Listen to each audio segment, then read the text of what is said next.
Welcome back to the NITE Economics channel. Today we're going to be looking at where we currently stand in this bear market and what can we expect in terms of how long is it going to take to get to the bottom and how much more downside do we have. So I'm basing what I'm going to say now is based off of what happened in the last bear market. So you could see here in between June 2022 and November 2022, Bitcoin's price dropped below the previous all-time high of the previous bull run, which is this one over here, and this was in December 2017. So you could see that the high here was around 20, let's just say 20k, just under 20k, and you can see the Bitcoin wicked down below that on a weekly basis for the first time in June 2022, and it got below that. Then it started chopping around like this, and then it essentially had a little bit of a fake rally here before continuing to more downside.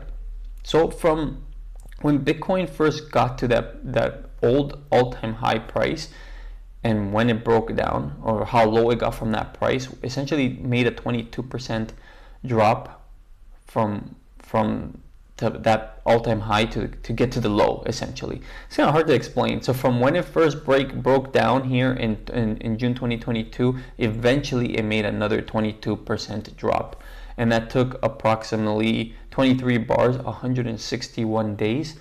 So it's about half a year. It doesn't look like that much here when you look at it like this, but you have to remember that each of these candles represents 1 week, so that's 23 weeks. So it's quite a long time that it took for Bitcoin to really just fake out and then drop lower, essentially. And this is the only other time in history where this has happened. Every other, until now, of course, every other previous bull run, Bitcoin never got below the previous all-time high. It always stayed above that significantly, and that's because Bitcoin was much smaller. Anyways, it doesn't matter the reason, but this is the second time it has happened. And we currently just dropped below the previous all-time high, which was the 2021 all-time high here, which was in November 2021. So you could see here, and that was, what was it, 68,000, let's call it 69,000 bucks. And you can see Bitcoin finally got below that price. Was beginning of February, so what, 2 weeks ago now, beginning of February.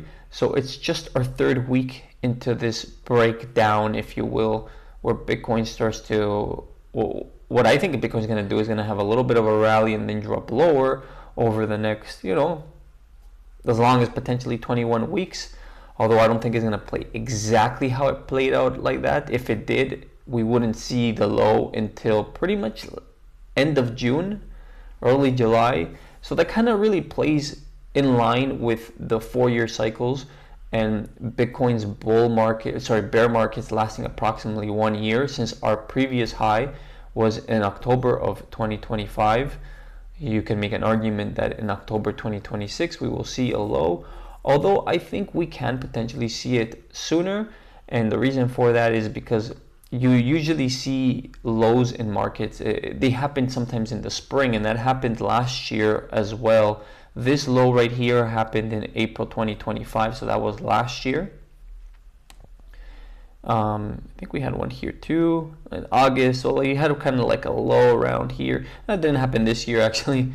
But there's other examples of this. I might not be finding a good one. So you see this low here during a bear market, May 2022. So the difference is that this year Bitcoin, or in this previous highs, the Bitcoin really did top on apathy rather than euphoria. And if you follow Ben Cowan's YouTube channel, he talks a lot about this, how this bear market is very similar to the short bear market in 2021, this one over here, where Bitcoin topped on apathy. And then it dropped back down. Then of course you had the Corona dump, but yeah. So if Bitcoin were to make this drop, this 22% drop from where currently, or from the previous all-time high, this bull run's all-time high, it's a 22% drop. So we would see Bitcoin down around $53,000, And I think it's very, very likely that Bitcoin will hit this 377 exponential moving average, so 377 exponential moving average, which is currently sitting around 50,000 bucks. So if Bitcoin were to drop as low as that, so I'm thinking the minimum that Bitcoin would drop is about 22% from this break here, not from where it's currently standing, from this break here. But if Bitcoin were to go that low, it's about a 57%. Yeah, 57% drop from the all-time high, which is a lot less than previous bear markets. Essentially, Bitcoin has dropped 70% in the last bear market, and if it gets down to the 377 exponential moving average, you're getting about a 60% drop. And I don't think Bitcoin's going to drop much more than that. Sure, maybe it could wick down a little bit more, but I really don't see it getting lower than that. I think what's going to happen now, we're going to get a bit of a fake out, because as you can see here, when Bitcoin likes to live very close, likes to spend its life or its price action living very close to this 5 exponential moving average. As you could see here, I think we are kind of like it looks very similar to this breakdown here, where Bitcoin wicked down below, came back up, and then it started bleeding down very slowly, had a little run up to the upside, and then it dumps off, right? Because Bitcoin wants to really reconnect with this exponential moving average, this 5 exponential moving average, before continuing either to the downside or the upside. And that's true in many other examples. It's not going to go lower than this. So I don't see it currently getting lower before it reconnects with this 5 exponential moving average. Then I think it's going to topple over and essentially work its way lower. Sure, there's going to be some bounces along the way. This always happens. It's not going to be a straight drop to the 22% or even lower to the 377 exponential moving average, but I do see it in the next couple of weeks, 21 weeks potentially, up until the summer, maybe as early as middle spring to as late as October. We could see Bitcoin work its way down to this price. Maybe it gets a little bit lower, maybe it gets down to mid 40s. It's possible, anything is possible, but I don't really see it getting much lower than that. I think getting down to about 55, maybe as low as 50 is you have a fair chance of it getting that low. But anything lower than that, I think, would be just a fantastic, getting down to this price is a fantastic entry point, but anything lower than that, I think, would be a fantastic entry point and will really set anyone up into the next bull market. And then lastly, and I hope that's clear, I hope I've explained that clearly. I'm going to turn off all of these guys here. Does that work? No, there you go. So now I'm going to just turn on the Federal Reserve balance sheet here.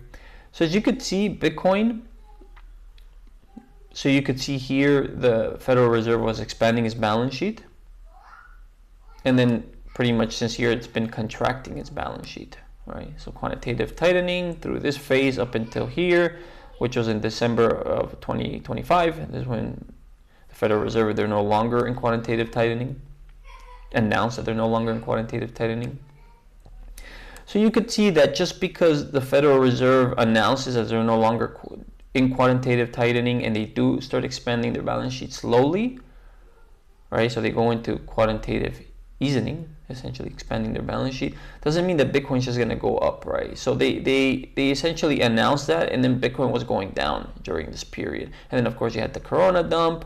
Then the Federal Reserve had to get aggressive and start printing a bunch of money, like they always do, especially during scares like this. And then the market started going back up significantly, right? So there was a lot of free money, easy money going around to go into risk assets like it usually does. So right now, Bitcoin, they have announced this, and Bitcoin is currently in a bear market right now. Whoops. So you could see here the Federal Reserve is slowly starting to expand their balance sheet. And like I've said in previous videos, maybe sometime this year, maybe at the end of this year, you're going to see some kind of a drop in the S&P 500. that could potentially, maybe not necessarily like a corona dump where like the Federal Reserve is going to start printing significant sums of money. But maybe they just start expanding their balance sheet a lot faster. Not a lot faster, but faster than normal. And, during this period, maybe something else happens yet again that causes some sort of immediate reaction by the Federal Reserve to allow for even more quantitative easing, and thus setting us up for a glorious bull run in 2029, 2028, 2029. Obviously, we on my channel, we want to take this day by day, step by step, and that's very, very far into the future. One thing that I can say is during that period of time into the future, even if the Federal Reserve is not necessarily expanding their balance sheet aggressively, there definitely will be a bull run. And I just say that because every 4 years there appears to be a bull run, and if it's not broken, I ain't gonna change my ideas on it for now, until it does change. So that's all I have for today. If you find the content valuable, like, subscribe, drop a comment. If you want to see some different kinds of me talk about some different topics, and I'll see you guys next time. Bye.